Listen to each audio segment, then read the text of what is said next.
Hello everyone, welcome to Ellen's Academy. This is Bhavana, your business studies teacher. So നമ്മൾ ഇന്ന് discuss ചെയ്യുന്നത് 17th chapter ആണ്. The name of the chapter is Financing of Business. So എന്താണ് financing, ബിസിനസ്സിൽ ഫൈനാൻസിങ്ങിന്റെ importance എന്താണ്, types of financing എന്താണ്, ഇതൊക്കെയാണ് നമ്മൾ ഈ ചാപ്റ്ററിൽ ഡിസ്കസ് ചെയ്യുന്നത്. Before going to the chapter, എന്തിനാണ് ബിസിനസ്സിൽ ഫൈനാൻസിങ്ങിന്റെ ഇമ്പോർട്ടൻസ്, സിഗ്നിഫിക്കൻസ് എന്താ നമുക്ക് നോക്കി നോക്കാം. ശരിക്കും നമ്മൾ പൊതുവെ എല്ലാവരും പറയുന്നത് ബിസിനസിന്റെ ലൈഫ് ബ്ലഡ് ആണ് ഫൈനാൻസിങ് എന്നാണ്. അതായത് നമുക്ക് എല്ലാ ഭാഗത്തും ശരീരത്തിൽ ബ്ലഡ് ഉണ്ട് അല്ലെ, വെയിനിൽ ഓടുന്നുണ്ട് ബ്ലഡ്. ഇതുപോലെ ബിസിനസിന്റെ ഈച്ച് ആൻഡ് എവറി കോർണറിൽ നമുക്ക് എന്ത് വേണം, പണം ആവശ്യമാണ്, ഫൈനാൻസിങ് ആവശ്യമാണ്. ഇതില്ലാതെ നമുക്ക് ബിസിനസ്സിന് ഒരിക്കലും മുന്നോട്ട് പോകാൻ പറ്റില്ല. സോ ഇതാണ് നമ്മൾ ഈ ചാപ്റ്ററിൽ നിന്ന്, ഈ ഒരു കോൺസെപ്റ്റ് ആണ് നമ്മൾ ഇന്ന് നോക്കാൻ പോണത്. ഇതിന്റെ ഈ ചാപ്റ്ററിൽ ഡിസ്കസ് ചെയ്യുന്ന കുറച്ച് കാര്യങ്ങൾ, ബിസിനസിന്റെ ഫൈനാൻഷ്യൽ ഫണ്ടമെന്റൽസ് എന്തൊക്കെയാണ്, ടൈപ്സ് ഓഫ് ബിസിനസ് ഫൈനാൻസ് എന്തൊക്കെയാണ്, അതിന്റെ ഷോർട്ട് ടേം ആയിട്ടുള്ള സോഴ്സസ് എന്തൊക്കെയാണ് വരുന്നത്, 3 ടോപ്പിക്സ് ആണ് കവർ ചെയ്യുന്നത്. സോ എന്താണ്, വാട്ട് ഈസ് ബിസിനസ് ഫൈനാൻസ്? നമുക്കറിയാം, ബിസിനസ്സിലെ ഏതൊരു ആക്ടിവിറ്റിയും എഫക്റ്റീവ്ലിയും എഫിഷ്യന്റ്ലിയും ചെയ്യണമെങ്കിൽ, ആ ബിസിനസ് ആക്ടിവിറ്റി സമ്പൂർണ്ണമാവണമെങ്കിൽ, ഒരു പൂർണ്ണതയിൽ എത്തണമെങ്കിൽ എന്തായാലും അവിടെ പണം വേണം. നമുക്ക് ഒരു എഫേർട്ട്, നമ്മൾ എഫേർട്ട് ഇടുന്നുണ്ട്, ടൈം ഇടുന്നുണ്ട്, നമ്മൾ ഒത്തിരി വർക്ക് ചെയ്യുന്നുണ്ട്. പക്ഷേ ഇതിനൊക്കെ പുറമെ വി നീഡ് മണി. ബിസിനസ്സിൽ നമുക്ക് മെയിൻ ആയിട്ട് 4M ആണ് വേണ്ടത്: men, money, machine and material. അപ്പൊ മെറ്റീരിയൽസ് ഉണ്ട്, പണിയെടുക്കാൻ മെഷീൻ ഉണ്ട്, അതുപോലെ മെൻ എന്ന് പറഞ്ഞാൽ ലേബേഴ്സും ഉണ്ട്, എല്ലാവരും ഉണ്ട്. പക്ഷേ ഇവിടെയൊക്കെ നമുക്ക് ഇവരൊക്കെ സിങ്ക്രണൈസ് ചെയ്യുന്ന, ഒന്നിച്ച് കൊണ്ടുപോകുന്നൊരു സംഭവം ഉണ്ട്. എന്താണത്? പണമാണ്, അഥവാ ഫൈനാൻസ് എന്ന് പറയും. സോ എവറി ബിസിനസ് ഫൈനാൻസ്, അത് ഇപ്പൊ വലിയൊരു ബിസിനസ് ആയിക്കോട്ടെ, ചെറിയൊരു ബിസിനസ് ആയിക്കോട്ടെ, ഇനിയിപ്പോ മാനുഫാക്ചറിങ് ചെയ്യുന്നതായിക്കോട്ടെ, ട്രേഡിംഗ് ആയിക്കോട്ടെ, എന്താണെങ്കിലും അതിന്റെ ഓപ്പറേഷൻസിന് വേണ്ടിയിട്ട്, ഇപ്പം ഒരു അസറ്റ് പർച്ചേസ് ചെയ്യാൻ വേണ്ടിയിട്ട്, ഡേ ടു ഡേ ആക്ടിവിറ്റീസ്, അതായത് വേജസ് കൊടുക്കുക, സാലറി കൊടുക്കുക, ബിൽ പേയ്മെന്റ് ചെയ്യുക, ഇലക്ട്രിസിറ്റി ബില്ല്, വാട്ടർ ബില്ല്, ഇങ്ങനെ എന്തെങ്കിലും മെയിൻ്റനൻസിന് വേണ്ടിയിട്ട്, ഇനിയിപ്പോ നമ്മുടെ ബിസിനസ് ഒന്നും കൂടി നമ്മൾ എക്സ്പാൻഡ് ചെയ്യാണ്, അല്ലെങ്കിൽ കുറച്ചും കൂടി നമ്മൾ ബ്രാഞ്ചസ് ഒക്കെ കൂട്ടുകയാണ്, ഇവിടെയൊക്കെ നമുക്ക് ഒഴിച്ചുകൂടാൻ പറ്റാത്ത ഒരു സംഭവമാണ് എന്ത്? ഫൈനാൻസ്, അല്ലെ? ഏതൊരു ആക്ടിവിറ്റി ചെയ്യാൻ വേണ്ടിയിട്ടും നമുക്ക് ഫണ്ട് റിക്വയർഡ് ആണ്. ഈ ഫണ്ട് നമ്മൾ എങ്ങനെയാണ് യൂസ് ചെയ്യുന്നത്, അതിന്റെ എന്തൊക്കെ ടൈപ്സ് ആണ് ഈ ഫണ്ട് ഉള്ളത്, ഇതൊക്കെയാണ് നമ്മൾ ഈ ചാപ്റ്ററിൽ നോക്കുന്നത്. ഓക്കെ, സോ ബിസിനസ് ഫൈനാൻസിന്റെ ഇമ്പോർട്ടൻസ് എന്താണ് ആദ്യം നമുക്ക് നോക്കാം. ഫസ്റ്റത്തെ ഇമ്പോർട്ടന്റ് എന്ന് പറഞ്ഞാൽ, നമുക്ക് ഫിക്സ്ഡ് ക്യാപിറ്റൽ റിക്വയർമെന്റ് എന്ന് പറഞ്ഞൊരു സംഭവമുണ്ട്. അതായത് ഫിക്സ്ഡ് ക്യാപിറ്റൽ റിക്വയർമെന്റ് എന്ന് പറഞ്ഞാൽ ലോങ് ടേമിലേക്ക്, അതായത് കുറച്ചും കൂടിയും ഇപ്പൊ നമ്മള് ബിസിനസ് നമ്മളെ ഒരു ദിവസത്തേക്കോ 2 ദിവസത്തേക്കോ അല്ലല്ലോ തുടങ്ങുക, അല്ലെ? കുറച്ച് കാലത്തേക്ക് എന്നുള്ള രീതിക്കാണ്, അല്ലെ? അതായത് ഒരു ഫ്യൂച്ചർ, ബിസിനസിന്റെ ഫ്യൂച്ചർ നമ്മൾ കുറെ കാലത്തേക്ക് എന്ന് പറഞ്ഞാൽ നമ്മൾ വാങ്ങുന്നത്. ഇപ്പൊ ബിൽഡിംഗ് നമ്മൾ ബിസിനസ്സിലേക്ക് വാങ്ങുമ്പോഴും, ഒരു വെഹിക്കിൾ വാങ്ങുമ്പോഴും, മെഷീനറി വാങ്ങുമ്പോഴൊക്കെ നമ്മൾ കുറെ കാലത്തേക്ക് എന്ന് പറഞ്ഞിട്ടാണ്. സോ ഇങ്ങനെ ഫിക്സ്ഡ് അസറ്റ് വാങ്ങാൻ വേണ്ടിയിട്ട് നമുക്ക് പണം വേണം. അപ്പൊ ഈ ഫിക്സ്ഡ് അസറ്റ് ഇപ്പൊ എന്തൊക്കെയാണ്? പർച്ചേസിങ് ഓഫ് ലാൻഡ്, മെഷീനറി, പിന്നെ വെഹിക്കിൾ, പ്ലാന്റ്, ഇതൊക്കെ ഫിക്സ്ഡ് അസറ്റ്സ് ആണ്. അതായത് നമ്മളിത് പർച്ചേസ് ചെയ്യുന്നത് സെയിൽ ചെയ്യാൻ വേണ്ടിയിട്ടല്ല, ബിസിനസിന്റെ ആവശ്യത്തിന് വേണ്ടിയിട്ടാണ്. ഇങ്ങനെ ലോങ് ടേമിലേക്ക് ഫിക്സ്ഡ് അസറ്റ് വാങ്ങുമ്പോൾ നമുക്ക് ചെലവാകുന്ന പണത്തിനെയാണ് ഫിക്സ്ഡ് ക്യാപിറ്റൽ റിക്വയർമെന്റ് എന്ന് പറയുന്നത്. ഓക്കെ, ഇതിന് ഹ്യൂജ് എമൗണ്ട് വേണം, ശരിയല്ലേ? അപ്പൊ നമ്മൾ ഒരു മാസം ഒരു എംപ്ലോയിക്ക് സാലറി കൊടുക്കുന്നതും ഒരു ഫിക്സ്ഡ് അസറ്റ് ആയിട്ടുള്ള ഒരു ലാൻഡ് വാങ്ങുന്നതും എൻറ്റയർലി ഡിഫറെന്റ് ആണ്. ലാൻഡിന് എന്തായാലും ഇപ്പൊ ഒരു 10 സെന്റൊക്കെ ആണ് ഭൂമിയെങ്കിൽ, ടൗൺ ഏരിയയിലൊക്കെ ആണെങ്കിൽ ചിലപ്പോൾ കോടിക്കണക്കിന് പൈസ വരും. അങ്ങനെയാണോ മാസം നമ്മൾ എംപ്ലോയിക്ക് സാലറി കൊടുക്കുമ്പോൾ ഉള്ള എമൗണ്ട്? അല്ല. അപ്പം ഈ ഫിക്സ്ഡ് ക്യാപിറ്റൽ റിക്വയർമെന്റിന് നമുക്ക് ഒരു ഹ്യൂജ് എമൗണ്ട് തന്നെ എപ്പോഴും ആവശ്യമാണ്. അതാണ് ഫിക്സ്ഡ് ക്യാപിറ്റൽ റിക്വയർമെന്റ് എന്ന് പറഞ്ഞ ഫസ്റ്റ് പോയിന്റ്. രണ്ടാമത്തെ പോയിന്റ് പറയുന്നത് വർക്കിംഗ് ക്യാപിറ്റൽ റിക്വയർമെന്റ് ആണ്. നമ്മളുടെ സ്ഥാപനത്തിൽ കുറെ ഡേ ടു ഡേ ആക്ടിവിറ്റീസ് നടക്കുന്നുണ്ട്. അതായത് ഇപ്പൊ payment of salaries, payment of wages, bill അടയ്ക്കുന്നത്, ടാക്സ് പേയ്മെന്റ്, ഇൻട്രസ്റ്റ് അടയ്ക്കുന്നത്, എന്തെങ്കിലും റോ മെറ്റീരിയൽസ് പർച്ചേസ് ചെയ്യുന്നതൊക്കെ ഡേ ടു ഡേ ആക്ടിവിറ്റീസ് ആണ്. ഹ്യൂജ് എമൗണ്ട് വേണ്ട, ഒരു നിശ്ചിത കുറച്ചൊരു ഫിക്സ്ഡ് എമൗണ്ട് മാത്രം മതി. ഇതിനെയാണ് വർക്കിംഗ് ക്യാപിറ്റൽ റിക്വയർമെന്റ്. ഇവിടെ നമുക്ക് എന്താ ആവശ്യമുണ്ട്? ഫണ്ട് ആവശ്യമുണ്ട്. ഇനി നമ്മളുടെ കമ്പനി നമ്മൾ കുറച്ചും കൂടി ഡെവലപ്ഡ് ആയതിനു ശേഷം എക്സ്പാൻഡ് ചെയ്യാൻ തീരുമാനിക്കുകയാണ്, ഒന്നും കൂടി മോഡേണൈസ് ചെയ്തിട്ട് ഒന്നും കൂടി ഗ്രോത്ത് കൂട്ടാൻ തീരുമാനിക്കുകയാണ്. ഇപ്പം റിനോവേറ്റ് ചെയ്തിട്ട് ബിൽഡിംഗ് ഒക്കെ ഒന്ന് മാറ്റി പെയിന്റ് ഒക്കെ അടിച്ച് അടിപൊളിയാക്കാൻ തീരുമാനിക്കുകയാണ്. ഈ സമയത്ത് നമുക്ക് ഫണ്ട് ആവശ്യമല്ലേ?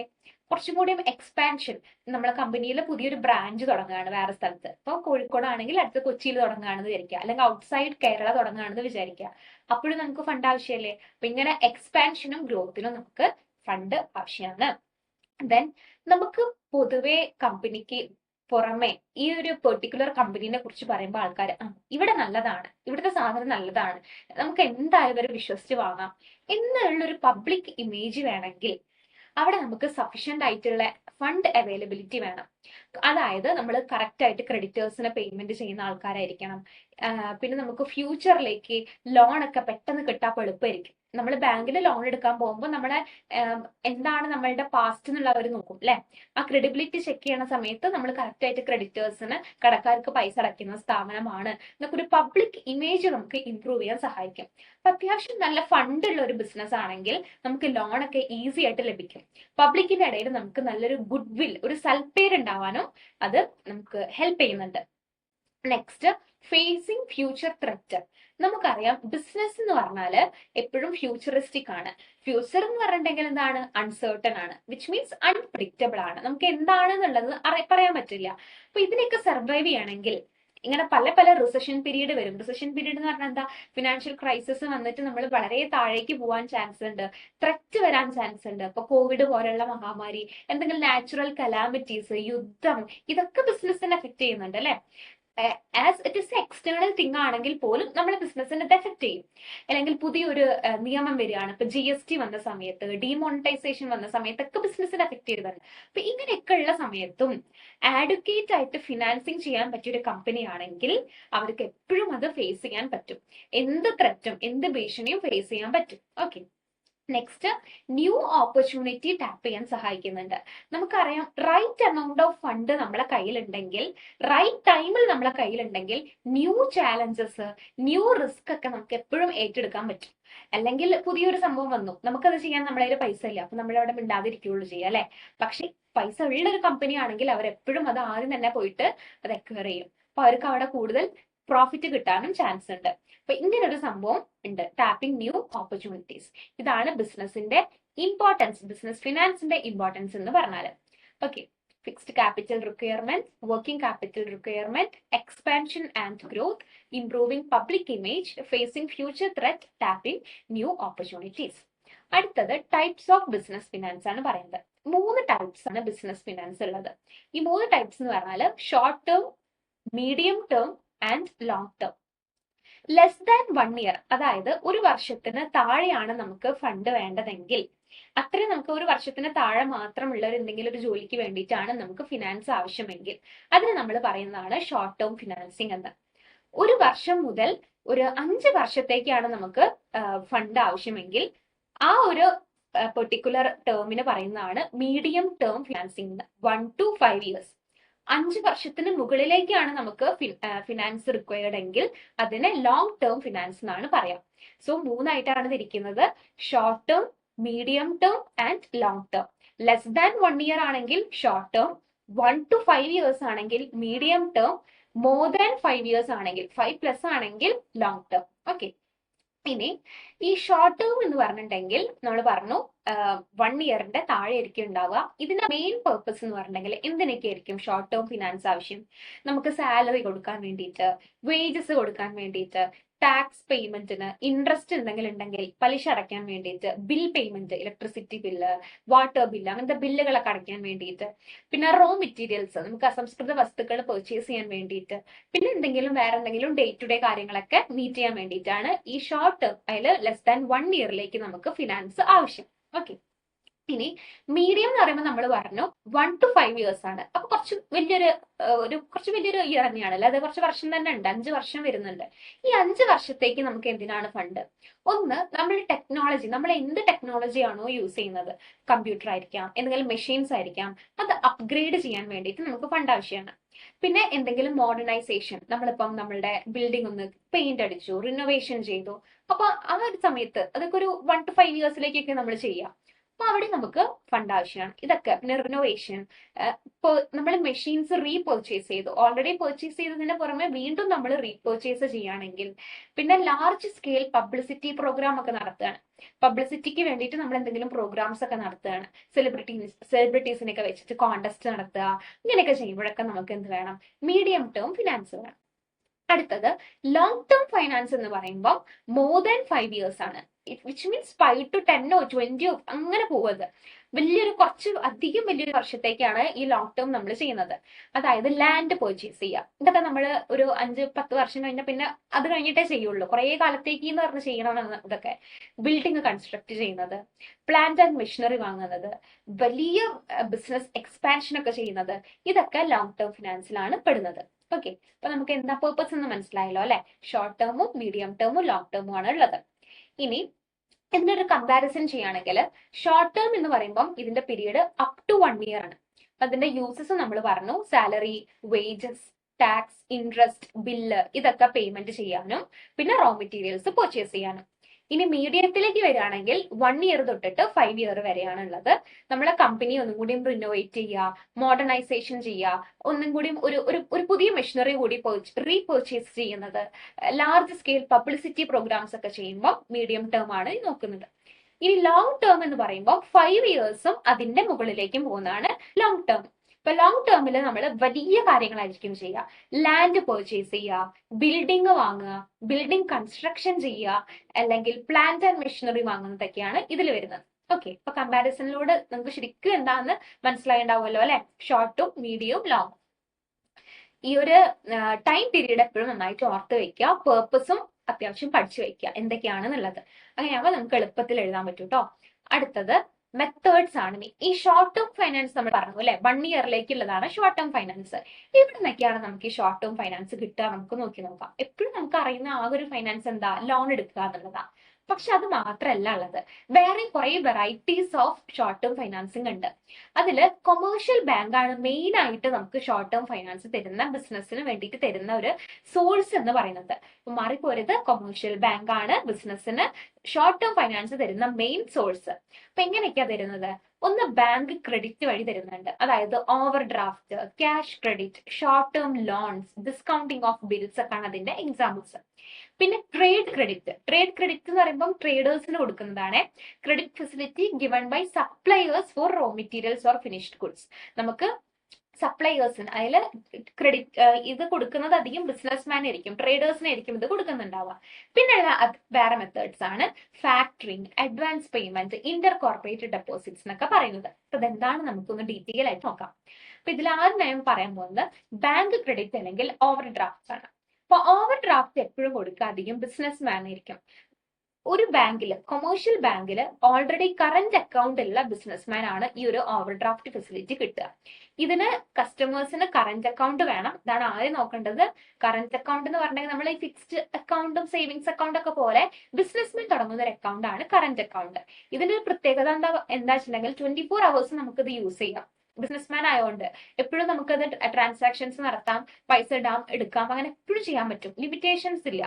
ഇവർക്ക് കൊടുക്കുന്ന ഒരു ഫെസിലിറ്റിയാണ് ഓവർ ഡ്രാഫ്റ്റ് ഫെസിലിറ്റി അല്ലെങ്കിൽ OD എന്ന് പറയും. അതായത് ഇവർ വിഡ്രോ ചെയ്യുന്ന എമൗണ്ടിനെക്കാളും കുറച്ചുകൂടി അധികം കടമായിട്ട് പൈസ കൊടുക്കുന്നു. ഇതിനെയാണ് ഓവർ ഡ്രാഫ്റ്റ് ഫെസിലിറ്റി എന്ന് പറയാം. 1,50,000 രൂപയാണ് എനിക്ക് ആവശ്യം, പക്ഷെ എന്റെ കറന്റ് അക്കൗണ്ടിൽ 1,00,000 രൂപയേ ഉള്ളൂ. അപ്പം എനിക്ക് 1,50,000 ആ 50,000 അധികം 50,000 രൂപ ആയിരുന്നു ബാങ്ക് ഓവർ ഡ്രാഫ്റ്റ് ആയിട്ട് തരുന്നു. ഇതിന് ഞാൻ തിരിച്ച് എന്ത് കൊടുക്കണം? പലിശ എന്തായാലും കൊടുക്കണം. എക്സസ് എമൗണ്ടിന്, ആ എക്സസ് ആയിട്ട് എടുക്കുന്ന 50,000 രൂപയ്ക്ക് ഞാൻ പലിശ സഹിതം വേണം പിന്നെ തിരിച്ചടയ്ക്കുമ്പോൾ അടയ്ക്കാൻ വേണ്ടിയിട്ട്. ഇതെപ്പോഴും ബാങ്ക് ആണ് നമുക്ക് ഗ്രാന്റ് ചെയ്യുന്നത്. ഇതിന് എന്തിന്റെ ആവശ്യമില്ല, ഒരു സെക്യൂരിറ്റിയും വെക്കേണ്ട ആവശ്യമില്ല. നമ്മൾ സാധാരണ ബാങ്കിൽ ലോൺ എടുക്കുമ്പോൾ എന്തെങ്കിലും ഒരു അസറ്റ് വെക്കണ്ടേ? ചിലപ്പം ഗോൾഡ് ആവാം, അല്ലെങ്കിൽ ഒരു സ്ഥലത്തിന്റെ ആധാരമാവാം, വീടിന്റെ ആധാരമാവാം. ഇതൊന്നും ആവശ്യമില്ല. സെക്യൂരിറ്റി ഇല്ലാണ്ട് നമുക്ക് കിട്ടുന്നതാണ് ഓവർ ഡ്രാഫ്റ്റ് എന്ന് പറയുന്നത്.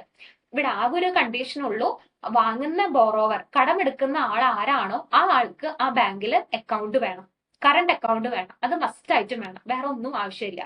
പിന്നെ ക്രെഡിറ്റ് എപ്പോഴും കൊടുക്കുക ആ എക്സിസ്റ്റിംഗ് അക്കൗണ്ടിന്, എന്തിൽ നിന്നാണോ കടെടുക്കുന്നത് അതിൽ നിന്ന് കുറച്ചധികം കൊടുക്കുന്നു അല്ലെ, അങ്ങനെയല്ലേ നമ്മൾ പറഞ്ഞത്. 1,50,000 ആണ് വേണ്ടത്, 1,00,000 അക്കൗണ്ടിലുള്ളത്, ആ അക്കൗണ്ടിൽ നിന്ന് മാത്രമേ കിട്ടുള്ളൂ ഓവർ ഡ്രാഫ്റ്റ്, അല്ലാണ്ട് സേവിങ്സ് എന്നോ ഫിക്സ്ഡ് ഒന്നും കിട്ടില്ല. അതാണ് ഓവർ ഡ്രാഫ്റ്റ് എന്ന് പറഞ്ഞാൽ. മനസ്സിലായല്ലോ അല്ലെ. അടുത്തത് ക്യാഷ് ക്രെഡിറ്റ് ആണ്. ക്യാഷ് ക്രെഡിറ്റും ഇതുപോലെ ബാങ്ക് തന്നെയാണ് ഗ്രാന്റ് ചെയ്യുന്നത്. ഇത് കസ്റ്റമേഴ്സിന് കൊടുക്കുന്ന ഒരു ഫെസിലിറ്റി ആണ്. നമുക്ക് ഒരു ലിമിറ്റ് വരെ നമുക്ക് എന്ത് ചെയ്യാം, എമൗണ്ട് ക്യാഷ് ക്രെഡിറ്റിൽ എടുക്കാൻ പറ്റുന്നതാണത്, എഗെയിൻസ്റ്റ് സം സെക്യൂരിറ്റി. അപ്പൊ ഇവിടെ നമുക്ക് എന്താണ്, ഒരു സെക്യൂരിറ്റി എന്തെങ്കിലും നമ്മൾ വെക്കേണ്ടി വരും. അപ്പം എന്തെങ്കിലും ഒരു സെക്യൂരിറ്റി, ആധാരോ അല്ലെങ്കിൽ ഗോൾഡോ അങ്ങനെ എന്തെങ്കിലും വെച്ചിട്ട് നമുക്കൊരു ഒരു ലിമിറ്റ് വരെ നമുക്ക് സെർട്ടൈൻ എമൗണ്ട് കിട്ടുന്നതാണ് ക്യാഷ് ക്രെഡിറ്റ് എന്ന് പറഞ്ഞാല്. ഇവിടെയും നമ്മൾ ആക്ച്വലി നമ്മൾ വിഡ്രോൺ ചെയ്ത എമൗണ്ടിന്റെ മുകളിൽ ഒരു ഇൻട്രസ്റ്റ് പേയ്മെന്റ് നടത്തേണ്ടതുണ്ട്. അതുപോലെ ഗ്രാന്റ് ചെയ്യുന്നത് എന്തെങ്കിലും ഒരു അസറ്റ്, ഏതെങ്കിലും ഒരു അസറ്റ്, ലാൻഡോ ബിൽഡിങ്ങോ അല്ലെങ്കിൽ ഗോൾഡോ ഇങ്ങനെ എന്തെങ്കിലും നമ്മൾ സെക്യൂരിറ്റി ആയിട്ട് അവർക്ക് വെക്കണം. ഇൻ കേസ് നമ്മൾ ഇത് അടച്ചില്ലെങ്കിൽ അതായിരിക്കും അവർ എടുക്കുക ബാങ്ക്. ഓക്കെ.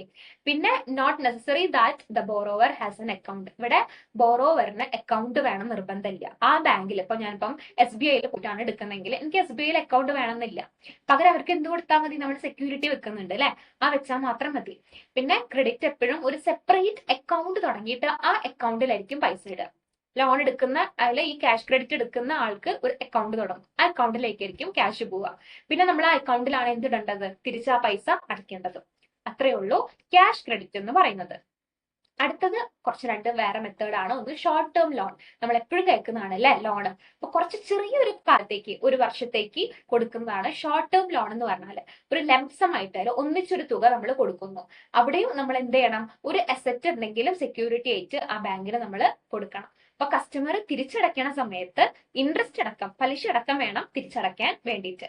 നമുക്ക് അറിയുന്ന സംഭവമാണ് ഷോർട്ട് ടേം ലോൺ. അപ്പൊ ലോങ് ടേം ലോണും ഷോർട്ട് ടേം ലോണും തമ്മിൽ ആകെ ഒരു വ്യത്യാസമുള്ളൂ. ഷോർട്ട് ടേം ലോൺ എന്ന് പറഞ്ഞാൽ ഒരു നിശ്ചിത കുറച്ച് കാലത്തേക്ക്, ലെസ് ദാൻ 1 ഇയറിലേക്ക് എടുക്കുന്നതായിരിക്കും short term loan. Long term എന്ന് പറയുമ്പോൾ 5 to 10 years വരെയൊക്കെ നമ്മൾ പോകുന്നുണ്ട് കേട്ടോ. ഇനി ഡിസ്കൗണ്ടിങ് ഓഫ് ബിൽസ് ആണ് ഇനി അടുത്ത ഒരു ക്രെഡിറ്റ് ഫെസിലിറ്റി എന്ന് പറഞ്ഞാൽ. ഡിസ്കൗണ്ടിങ് ഓഫ് ബിൽ എന്ന് പറയുമ്പോൾ ബാങ്ക് തന്നെയാണ് ഇത് പ്രൊവൈഡ് ചെയ്യുന്നത്. അതായത് നമ്മളിപ്പം എനിക്കൊരു ബില്ല് കിട്ടി, ആ ബില്ലിന്റെ ഡേറ്റ് 17-ാം തീയതിയാണ്, 17-ാം തീയതിയെ എനിക്ക് പൈസ കിട്ടുള്ളൂ. ഓക്കെ. പക്ഷെ ഒരു 10-ാം തീയതി ആയപ്പോഴേക്കും എനിക്ക് പൈസക്ക് ആവശ്യം വന്നു. അപ്പൊ ഞാൻ ഈ ബില്ലായിട്ട് നേരെ ബാങ്കിനെ സമീപിക്കുന്നു. അപ്പൊ ബാങ്ക് എന്ത് തരും, ആ പൈസ എനിക്ക് ബാങ്ക് തരുന്നു. 10-ാം തീയതിക്കുള്ളിൽ എനിക്ക് പൈസ കിട്ടി, എനിക്ക് അതാണ് വേണ്ടത്.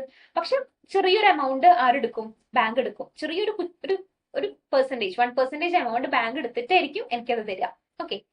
ഇനി ഈ പൈസ ശരിക്കും എനിക്ക് തരേണ്ട ആളുണ്ടല്ലോ 17-ാം തീയതി, അദ്ദേഹം എവിടെ കൊണ്ടടച്ചാൽ മതി, പൈസ ബാങ്കിൽ കൊണ്ടടച്ചാൽ മതി. ഒന്നും കൂടി പറഞ്ഞു തരാം.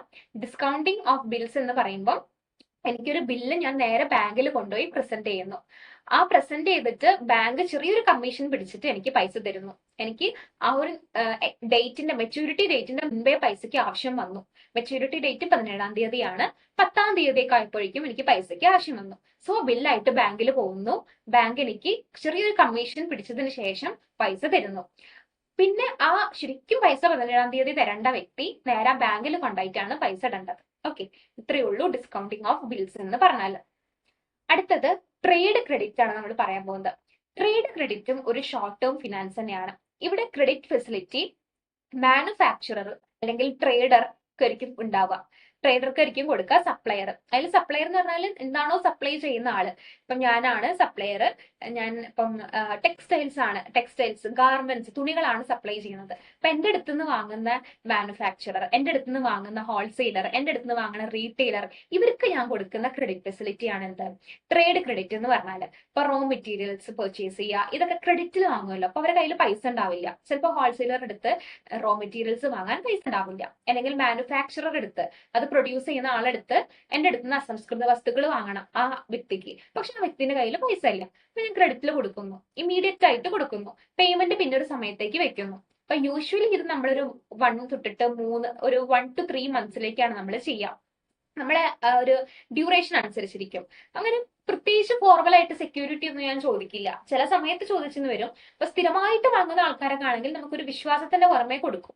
പുതിയൊരാൾക്കാണെങ്കിൽ ഇപ്പൊ എന്തെങ്കിലും സെക്യൂരിറ്റി ഒക്കെ വിൽക്കാൻ പറയും. ഓക്കെ.